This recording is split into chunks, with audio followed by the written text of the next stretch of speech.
फाल्गुन महिन्यातील रंग, उत्साह आणि नवचैतन्याचा संदेश देणारा रंगपंचमीचा सण राज्यभरात मोठ्या उत्साहात साजरा केला जातोय. रंगोत्सवाची सांगता आणि नववर्षाच्या स्वागताचा आनंदोत्सव म्हणून ओळखला जाणारा हा सण केवळ रंगाचा नाही, तर संस्कृती, परंपरा आणि निसर्गाशी असलेल्या नात्याचा उत्सव आहे. रंगपंचमी हा हिंदू संस्कृतीतील एक महत्वाचा उत्सव म्हणून विशेषतः महाराष्ट्रात फाल्गुन वद्य पंचमीला साजरा केला जातो. फाल्गुन पौर्णिमेपासून सुरू झालेला हा उत्सव पंचमीपर्यंत चालतो आणि रंगपंचमीने त्याची सांगता होते. या दिवशी नागरिक एकमेकांच्या अंगावर रंग उधळून आनंदोत्सव साजरा करतात. विविध रंगांची नैसर्गिक चूर्णे पाण्यात मिसळून पिचकारांमधून एकमेकांवर उडविली जातात. संपूर्ण वातावरण रंगमय आणि उत्साहपूर्ण होते. उत्तर भारतात रंगाचा उत्सव होळीच्या दुसऱ्याच दिवशी साजरा केला जातो, तर महाराष्ट्रात तो पंचमीला साजरा करण्याची परंपरा आहे. धार्मिक मान्यतेनुसार फाल्गुन वद्य प्रतिपदेला वसंतोत्सवाची सुरुवात होते. द्वितीयेला शेंदूर, गुलाल, चंदन आणि बुक्का उधळून आनंद साजरा केला जातो. हा उत्सव पंचमीपर्यंत चालतो, त्यामुळे रंगपंचमी हा वसंतोत्सवाचाच एक भाग मानला जातो.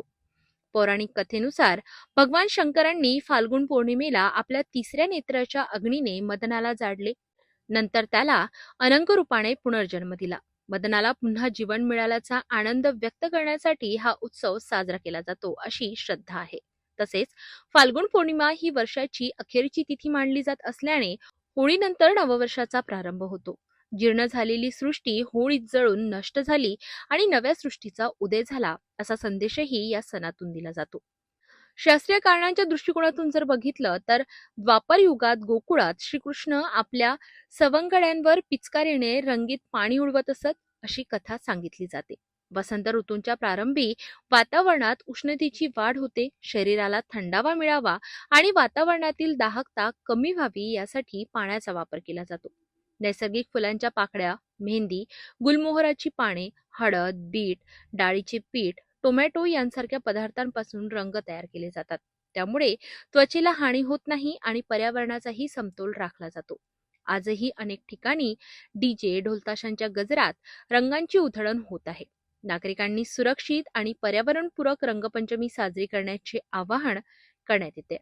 रंगपंचमी म्हणजे केवळ रंगांचा खेळ नाही, तर नात्यांमध्ये रंग भरण्याचा आणि नवचैतन्याचा संदेश देणारा उत्सव आहे. आपणही नैसर्गिक रंगांचा वापर करून सुरक्षित आणि आनंदी रंगपंचमी साजरी करा.